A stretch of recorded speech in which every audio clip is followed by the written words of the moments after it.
Hey everyone, welcome back to the channel. I want you to imagine a quiet office with beige walls and a clock ticking a little too loud. The kind of place where people come to end things they once promised would last forever. That's where this story begins, with a man sitting stiffly in a leather chair. Hands folded so tight his knuckles had gone pale. He thought he was prepared. He believed he had already grieved, already hardened himself for this moment. Papers were ready. Signatures were expected. Closure, at last. Or, so he told himself. When the door opened, he didn't look up right away. He heard footsteps instead, slower than he remembered, careful, almost heavy. Then the scent of a familiar perfume reached him, faint but unmistakable, and something in his chest tightened. He raised his eyes, ready to see the woman he once loved, the woman he had let go. But the sight in front of him stole the breath from his lungs. She stood there, holding a folder against her chest, her hair pulled back simply, her face calm but tired. And then, he saw it. Her belly rounded, impossible to miss. 7 months pregnant. For a moment, his brain refused to cooperate. His thoughts scattered like papers caught in a sudden gust of wind. This wasn't part of the picture he had rehearsed in his head. This wasn't supposed to be happening. She met his eyes, and in them he saw a mix of resolve and something softer, something that hurt more than anger ever could. They sat down across from each other, the table suddenly feeling too small, too intimate. The lawyer cleared his throat and began to speak, but the words blurred together. All he could focus on was that gentle curve beneath her dress.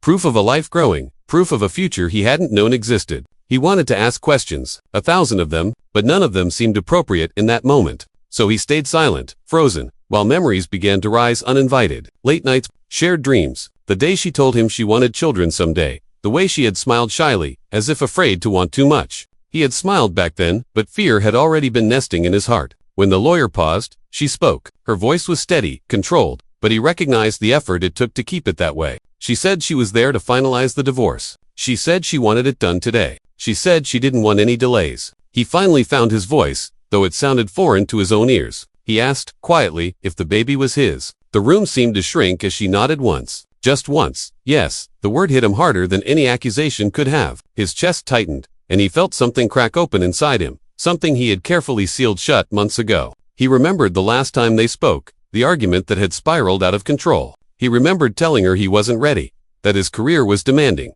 that everything felt like too much pressure. He remembered her silence then, how she had looked at him as if memorizing his face for the last time. She explained that she found out shortly after they separated. She explained that she had tried to reach him, but he had been traveling, unreachable, surrounded by meetings and deadlines. By the time they spoke again, too much had been said, too much damage done. She decided she would do this on her own. He wanted to interrupt, to say he would have come back immediately if he had known. But he didn't know if that was true. Or maybe he was afraid that it was, because knowing that meant facing what he had chosen instead. As she spoke, he saw not bitterness but acceptance. She wasn't there to blame him. She wasn't there to beg. She was there because she needed to move forward, for herself and for the child growing inside her. The lawyer resumed talking, outlining custody arrangements, financial responsibilities, legal terms. Words like support and agreements floated through the air. He nodded automatically, signing where he was told, his mind racing far ahead to a future he hadn't planned for. When it was over, she stood up slowly, one hand resting instinctively on her belly. He stood too, unsure of what to do, what to say. For a moment, they simply looked at each other,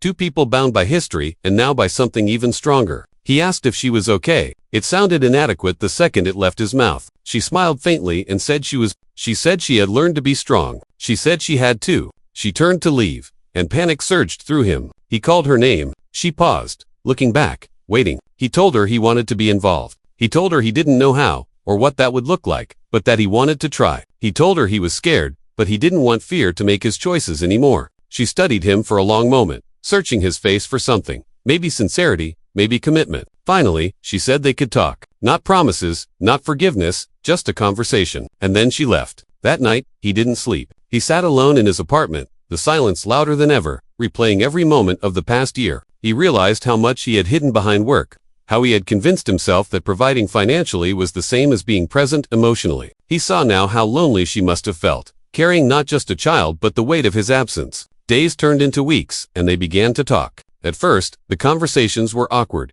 careful, filled with pauses. He went with her to doctor appointments, sitting quietly, listening to the heartbeat for the first time. The sound undid him. It was real. It was undeniable. It was his. He started rearranging his life in small ways, leaving meetings early, turning down projects, learning that success meant nothing if there was no one to share it with. He read books about pregnancy, about fatherhood, stumbling through information that felt overwhelming but necessary. She watched him cautiously, protecting herself, protecting the baby. Trust didn't come easily anymore, and he understood why. He didn't push, he showed up, again and again. One evening, as they sat together assembling a crib, she finally spoke about the fear she had felt when she first saw the positive test. The loneliness of imagining doing it all alone. The nights, she cried, wondering if she had made the right choice by leaving. He listened, truly listened, without defending himself, without explaining, just listening. He apologized then. Not the quick, surface-level kind, but the kind that digs deep and admits fault. He told her he had been wrong. He told her he was still learning. He told her he would spend the rest of his life trying to be better, whether or not she chose to be with him. Tears filled her eyes, and she didn't hide them. She said she wasn't sure what the future held. She said she couldn't promise anything beyond co-parenting,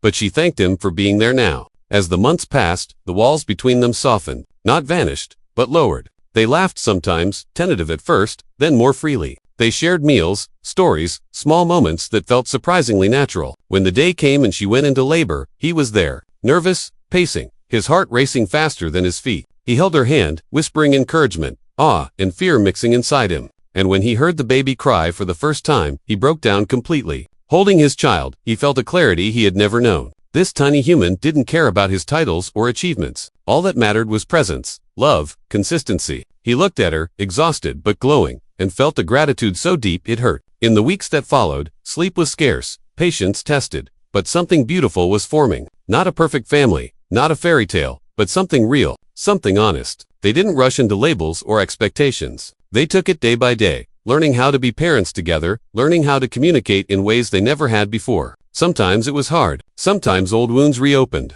but they faced them instead of running away. One evening, months later, as they watched their baby sleep, she turned to him and said she was glad he hadn't disappeared again. He promised her he wouldn't. Not this time. And in that quiet moment, he realized that the divorce papers that once symbolized an ending had become the beginning of something far more important. Not just fatherhood, but accountability, growth, love that wasn't driven by fear, but by choice. So if there's one thing this story reminds us of, it's that life doesn't always follow the plans we make. Sometimes it confronts us with truths we can't ignore, responsibilities we didn't expect, and chances we don't deserve but are given anyway. What matters is what we do when we're faced with them. Thanks for listening. And if this story moved you, don't forget to like, subscribe, and share it with someone who might need to hear it today.